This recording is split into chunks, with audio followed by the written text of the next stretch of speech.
एक व्यस्त शहर में 13 साल का लड़का आरव रहता था। मोबाइल और वीडियो गेम में खोया रहने वाला आरव गर्मी की छुट्टी में अपने दादाजी के गांव गया। दादाजी एक पुराने स्कूल के शिक्षक थे, शांत, अनुशासित और प्रकृति से बेहद लगाव रखने वाले। दादाजी रोज सुबह उठकर अपने बगीचे की देखभाल करते थे। एक दिन आरव ने पूछा, दादाजी, मैं बड़ा होकर एक बड़ा इंसान बनना चाहता हूँ, क्या आप मुझे उसका रास्ता दिखा सकते हैं?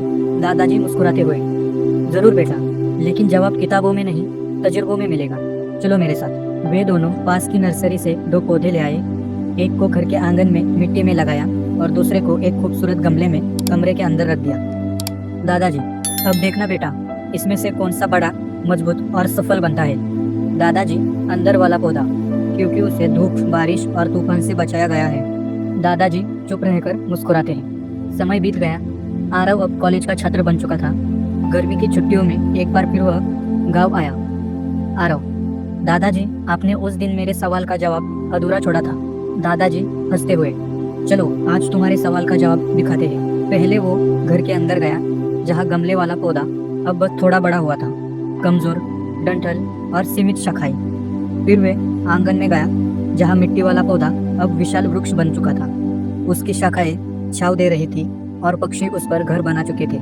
आरव हैरान होकर, दादाजी, अंदर वाला तो छोटा ही रह गया, बाहर वाला तो पेड़ बन गया।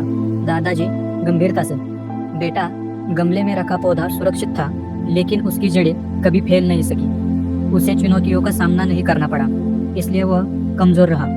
लेकिन जो पौधा बाहर था, उसने हर मुश्किल, धूप, तूफान, बारिश सब सहा। इसी ने उसे मजबूत बनाया। उसकी जड़ें गहरी हुई और वो बड़ा बना। आरव की आंखें अब समझ चुकी थी, वो पेड़ अब सिर्फ पेड़ नहीं था, बल्कि संघर्ष और सफलता की जीवित मिसाल बन गया था। दादाजी धीरे से बोले, बेटा, अगर तुम सिर्फ आरामदायक रास्ता चुनोगे तो तुम्हारी तरक्की सीमित रह जाएगी, लेकिन अगर तुम मुसीबतों से भागने की बजाय उसका सामना करोगे तो कोई भी तुम्हें रोक नहीं सकेगा। कभी हालात आसान नहीं होते, लेकिन वही मुश्किलें हमें मजबूत बनाती है। अगर आप भी चाहते हैं कि आप अपने जीवन में बड़ा बने, तो संघर्ष से मत डरिए, वही आप